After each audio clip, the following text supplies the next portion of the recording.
हमारे group captain साहब जो वॉर एक्सपर्ट हैं, मिलिट्री एक्सपर्ट हैं, वो हमारे साथ जुड़ेंगे। और इसके साथ साथ मिडिल ईस्ट एक्सपर्ट हैं और जियो पॉलिटिक्स पे एक रिसर्चर के तौर पर हम उन्हें देखते हैं। कैप्टन साहब, क्या हो रहा है? यमन के बाद अब इराक पे भी हमला, ये अलग अलग चीजें आ रही हैं। क्या जंग को डाइवर्ट करने की कोशिश है? क्या अमेरिका और इजराइल, या ये कह ले ट्रंप और नेतन्याहू जो मीटिंग में बैठे तो उन्होंने कहा भैया अपने यहां से जंग हटाओ और इनको आपस में लड़ाओ? कैप्टन साहब। शुक्रिया डॉक्टर रिजवी। हो ये रहा है कि जब से सऊदी आजाद हुआ है, मैं इस शब्द का इस्तेमाल कर लूं, 60 के 70 के दशक से ही, यानी सेकेंड वर्ल्ड वॉर के बाद से ही सऊदी अरेबिया जो है, वहां जो भी शासक रहा हो, वहां तो डायनेस्टिक पॉलिस प्रक्रिया है। तो जो भी शासक रहा हो, चाहे किंग या प्रिंस, हमेशा वो अमेरिका के साथ में रहे, अमेरिका की जेब में रहे, या कहें तो अमेरिका की गोद में रहे। अभी अमेरिका ने उनको और एक कैरेट लालच दे दिया है कि वह सऊदी को न्यूक्लियर पावर प्लांट बना देंगे और भविष्य में हो सकता है सऊदी को न्यूक्लियर एनरिचमेंट टेक्नोलॉजी भी दे देंगे। और सऊदी बरसों से कोशिश कर रहा था कि अमेरिका इस तरह से न्यूक्लियर पावर बनने में सऊदी की मदद करे, क्योंकि सऊदी को लग रहा है कि और 10, 20, 30, 40, 50 साल में सारा कच्चा तेल खत्म हो जाएगा, गैस खत्म हो जाएगा, उसके बाद क्या करेंगे? तो न्यूक्लियर पावर चाहता है। अब सऊदी जो है, देखिए,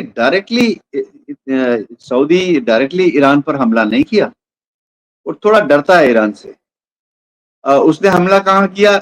इराक के ऊपर। बहाना क्या है कि इराक से सऊदी के ऊपर हमले हो रहे हैं।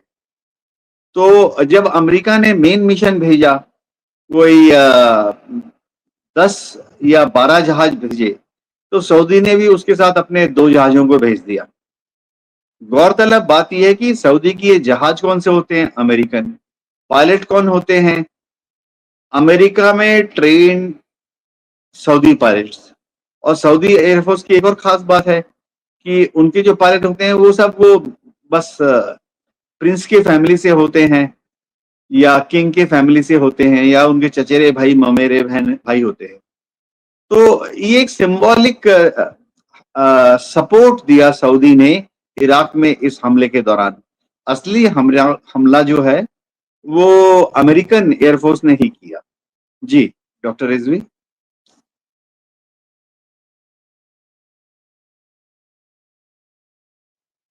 बिल्कुल, ये सही कह रहे हैं कि कंट्रोल अमेरिका का है और अमेरिका ही इसको रन कर रहा है। लेकिन कैप्टन साहब, फिर ईरान ठीक कर रहा है, इसका मतलब जो बेसिस को इसीलिए टारगेट कर रहा है कि न रहेगी बांस न बजेगी बांसुरी, इनको पहले खत्म करो, इनको यहाँ से भगाओ, इसीलिए टारगेट कर रहा है।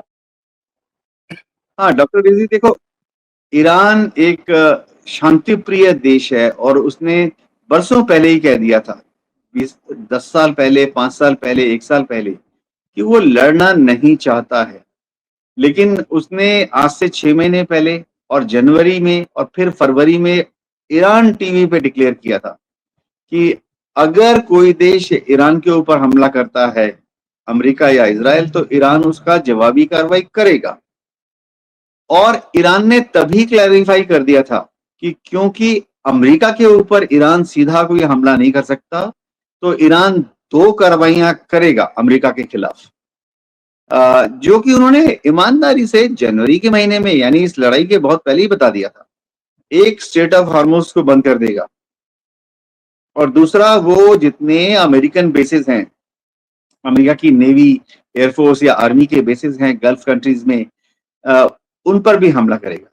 अब अगर आप देखें, Kuwait, Iraq, UAE, Bahrain, Oman, Saudi, इन सब जगह 11 से ज्यादा अमेरिकन बेसिस हैं। और अभी जो लड़ाई हो रही है, इन्हीं 11 बेसिस से अमेरिका की नेवी कूच करती है, इन्हीं 11 बेसिस से अमेरिका की एयरफोर्स कूच करती है। और अगर भविष्य में जमीनी लड़ाई हुई तो इन्हीं 11 बेसिस से अमेरिका की फौज यानी जमीन टुकड़ियां या कमांडोज या मरीन कोर के जो जवान है वो कूच करेंगे। कमाल की बात यह कि ये 11 के 11 जो बेस हैं ये बनाए अमेरिका ने, पैसे दिए गल्फ कंट्रीज ने। ये बड़ी इंटरेस्टिंग पॉइंट है। यहां पर जो अमेरिकन बेसेस हैं उसमें $1 भी अमेरिका की सरकार ने नहीं खर्च किए। 30 साल पहले 20 साल पहले अमेरिका की सरकार ने इन देशों को डरा दिया कि तुम्हारे ऊपर ईरान चढ़ जाएगा एक दिन और हम ही तुम्हें बचाएंगे, तो हमारी फौज को यानी अमेरिकन आर्मी नेवी एयरफोर्स को अपने यहां पर बेस दो। और बेस बनाने में जो बिलियंस एंड बिलियंस यानी लाखों करोड़ों डॉलर का जो खर्चा हुआ, वो डॉलर किसने दिए? इन्हीं देशों ने अपनी जो पेट्रो डॉलर की कमाई है उससे दिए। तो ये एक बहुत अजीब सी इक्वेशन है। हम भूल नहीं सकते कि सद्दाम हुसैन को जब अमेरिका ने अटैक किया था तब भी सऊदी अरेबिया ने अपने यहां पर अमेरिका की फौज का जमावड़ा होने दिया। अमेरिका को अपनी इतनी बड़ी तादाद में सद्दाम हुसैन पर हमला करने के लिए जो फौज भेजी, आर्मी नेवी एयरफोर्स, हजारों लाखों इन्फेंट्री एंड हजारों टैंक्स वो सऊदी अरेबिया में जमा किए गए। और फिर जो फाइनल हमला किया गया वो सऊदी की तरफ से ही इराक पर यानी सद्दाम हुसैन पर किया गया था। तो सऊदी हमेशा मैं तो हमेशा बोलता हूं कि सऊदी की अपनी कोई विदेश नीति है नहीं। अमेरिका की जो विदेश नीति है वही सऊदी की विदेश नीति है। ये जरा अजीबोगरीब बात है। ओआईसी के देश कभी भी सऊदी को कुछ नहीं कहते हैं।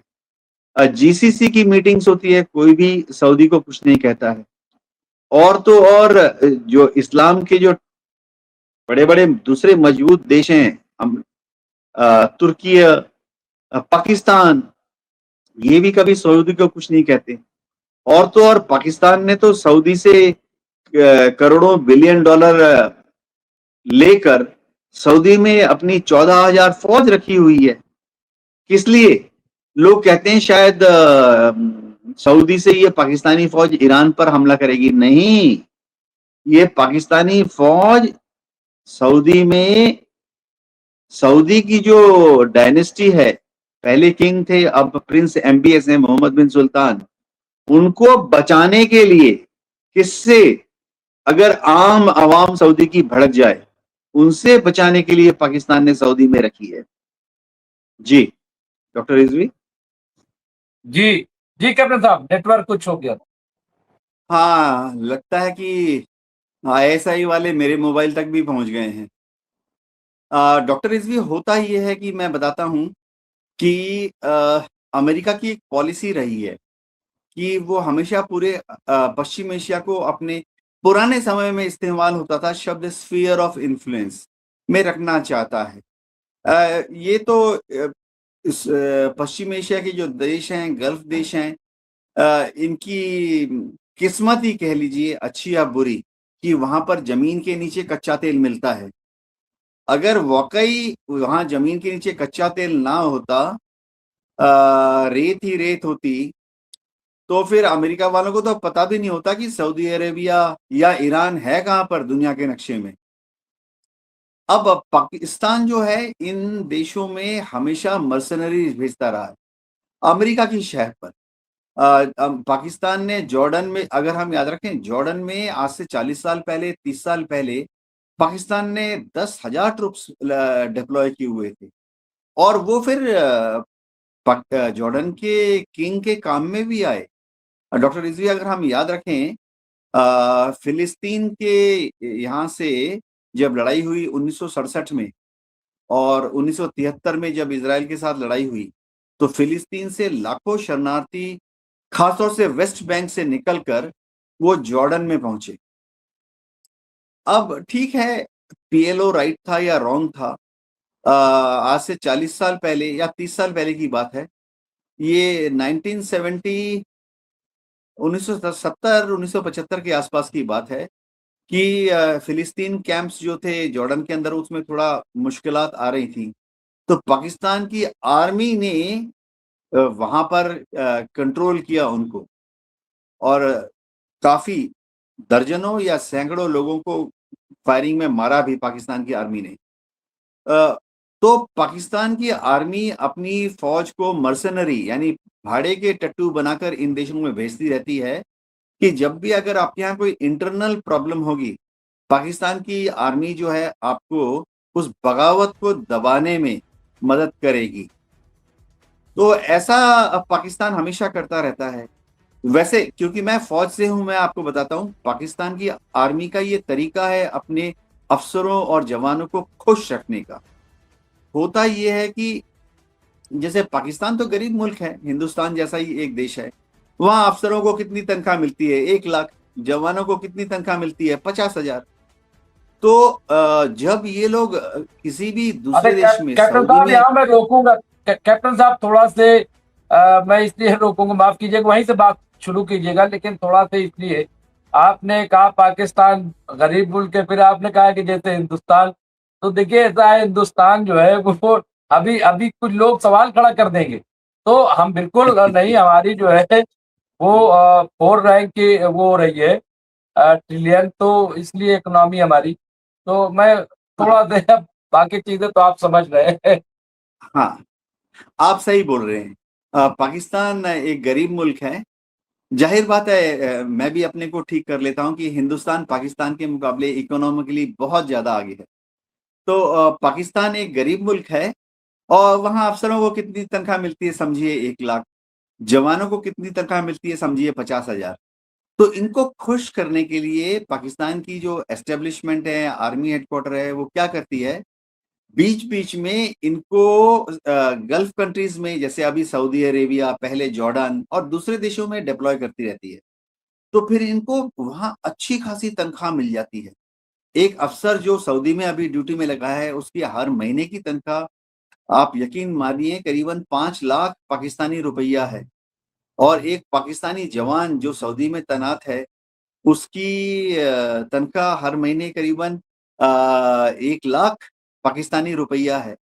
तो उनके जवानों का मनोबल ऊंचा करने का एक तरीका है।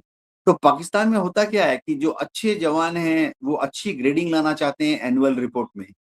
जो अच्छे अफसर हैं वो अच्छी ग्रेडिंग लाना चाहते हैं एनुअल रिपोर्ट में। वफादारी भी दिखाते हैं ताकि उनको उनकी जो सरकार है चुनकर सऊदी में या किसी गल्फ कंट्री में ड्यूटी पर भेज दे। तो ये पाकिस्तान का एक तरीका है अपने जवानों का और अफसरों का मोरल हाई करने का। जी। बिल्कुल ये सही कह रहे हैं और ये कोशिश है, लेकिन मैं एक बड़ी खबर आ रही है इस वक्त, मैं आपको बता दूं। मुश्तबा खामनेई जो ईरान के सुप्रीम लीडर हैं, उन्होंने साफ कर दिया है कि हम किसी तरह का कंप्रोमाइज नहीं करेंगे, ईरान अपनी शर्तों पर रहेगा। ईरान का ये भी कहना है कि अगर हमें शर्तें माननी होती तो फिर 47 साल का सेंक्शन क्यों, ये 47 साल इंतजार क्यों? कैप्टन साहब ये बातचीत देखिए, जंग रुक गई है, अब हमले नहीं हो रहे हैं, लेकिन बातचीत जिस तरह से आगे बढ़नी चाहिए थी। ईरान भी कह रहा है कि भाई इनके खिलाफ ये तो जालिम है, इनके खिलाफ तो जिहाद जरूरी है, बगैर जिहाद के ये मानेंगे नहीं। ये ईरान का कहना, ये सोच है। बातचीत कैसे आगे बढ़ेगी? हालांकि बातचीत सब चाहते हैं, मिडिल ईस्ट में तमाम ममालिक चाहते हैं। कैप्टन साहब कौन इनिशिएटिव लेगा? हाँ डॉक्टर रिजवी, मामला ऐसा है कि ईरान को प्रूव करना पड़ेगा, ना सिर्फ अमेरिका को, ना सिर्फ इजराइल को, वरन दुनिया के सारे देशों को। भारत को भी शायद कुछ ऐसा ही अंदेशा है कि ईरान न्यूक्लियर बॉम्ब ना बनाए। दुनिया में अभी एक आस्ते आस्ते माहौल चल रहा है जिसमें अगर कोई देश बेवजह न्यूक्लियर बॉम्ब बना लेता है तो दुनिया के देश उसको टॉलरेट नहीं करते हैं। अब ईरान कहता है मैं कि कैप्टन इजराइल साहब के यहाँ पास। रोकूंगा, इसलिए कैप्टन साहब थोड़ा और क्लियर हो जाए, क्योंकि ये बातें तो रेगुलर हम लोग कर ही रहे हैं। आपने एक लफ्ज कहा कि प्रूफ करे, ईरान कैसे प्रूफ करे? क्या क्या मैकेनिज्म तैयार होगा कि जिससे ईरान ये प्रूफ करे कि भाई हम नहीं बनाएंगे? बार बार वो कह रहा है कि नहीं बनाएंगे, लेकिन ईरान ये कह रहा है कि यूरेनियम का रखना, उसको इनरिच करना, ये तो हमारा राइट है। हाँ डॉक्टर रिजवी, देखिए, कौन ये प्रूव करेगा कि ईरान न्यूक्लियर बॉम्ब नहीं बना रहा है? तो जाहिर बात है एक न्यूट्रल एजेंसी होनी चाहिए। वो एजेंसी ना ईरान की तरफ झुकी हो, वो एजेंसी ना अमेरिका या इजराइल की तरफ झुकी हो। दूसरी बात, उस एजेंसीज में न्यूक्लियर साइंटिस्ट होने चाहिए, उस एजेंसीज में न्यूक्लियर इंजीनियर्स होने चाहिए। तो कहाँ से आएंगे? चांद से तो आएंगे नहीं, मंगल ग्रह से तो आएंगे नहीं, दुनिया के देशों से ही आएंगे।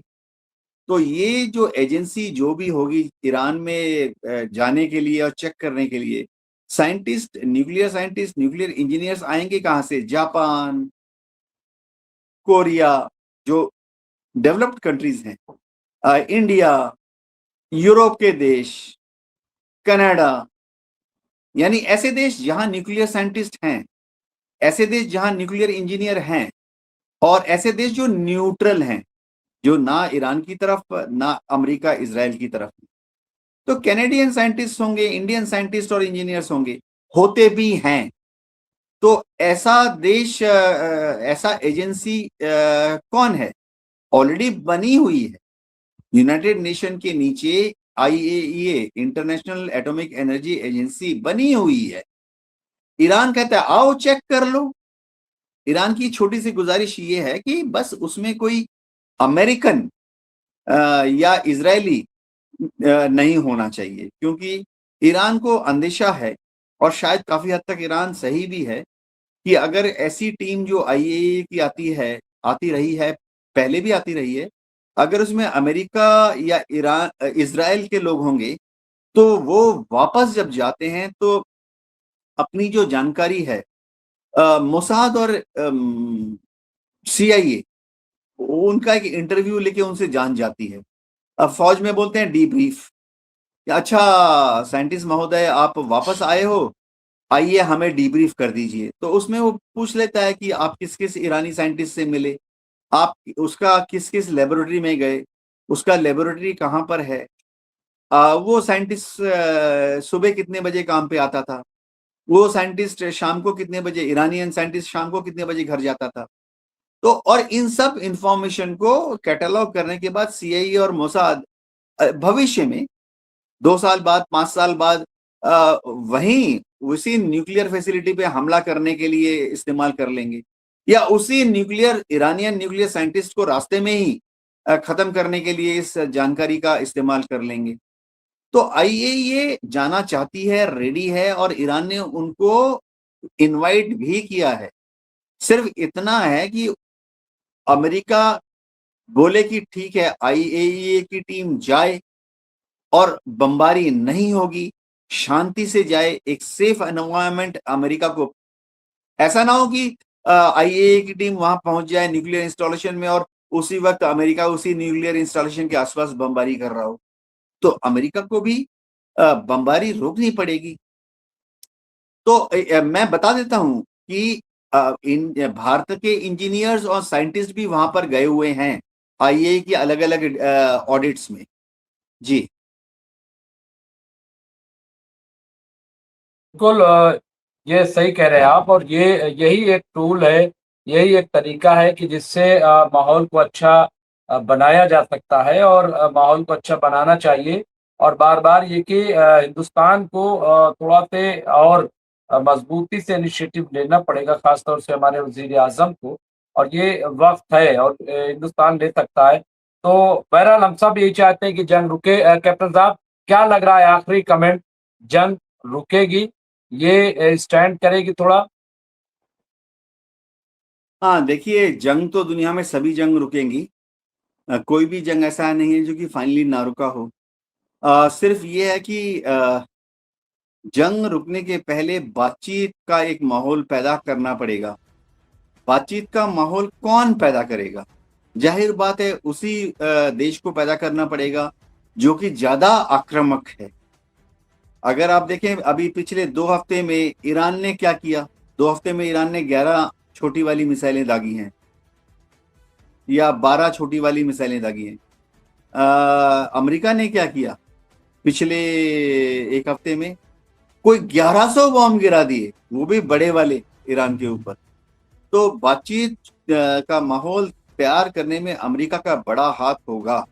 अभी इस्लामाबाद, पाकिस्तान फिर से कोशिश कर रहा है ईरान के साथ बातचीत कर रहा है, अमेरिका के साथ भी बातचीत कर रहा है। डोनाल्ड ट्रंप को मालूम है कि अगर ये युद्ध बंद हो जाता है तो डोनाल्ड ट्रंप कम से कम इतना डिक्लेयर कर सकते हैं कि हाँ अमेरिका जीत गया, हाँ इजराइल के जो लॉन्ग टर्म ऑब्जेक्टिव्स थे वो मीट हो गए हैं। तो वो रिपब्लिकन पार्टी में जो फंड रेजिंग हो रही है, डोनर्स हैं रिपब्लिकन पार्टीज, उनको कन्विंस कर सकते हैं कि और डोनेशन दो रिपब्लिकन पार्टी को। जी बहुत बहुत शुक्रिया कैप्टन ग्रुप उत्तम कुमार देवनाथ जी। इंशाल्लाह फिर आपकी मुलाकात होगी। जय हिंद।